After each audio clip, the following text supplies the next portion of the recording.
الفكر يا إنسان لو أطلقته متأملا في قدرة الرحمن لخضعت إجلالا وتسبيحا له سبحانه رب عظيم الشان يعلو ولا يعلى وجل علوه وصفاته كملت بلا نقصان سلطانه باق ويبقى ملكه هذا ويفنى كل ذي سلطان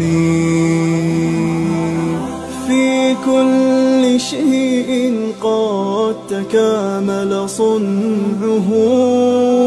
ذا محكم التنزيل خير بيان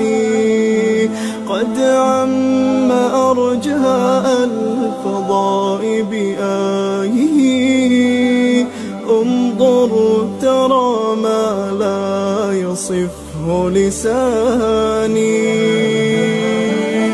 هذه السماء تزينت بكواكب لجمالها رفعت بلا أركان والريح تجري والسحاب بأمره يحيي بها ما مات من بلدان هذا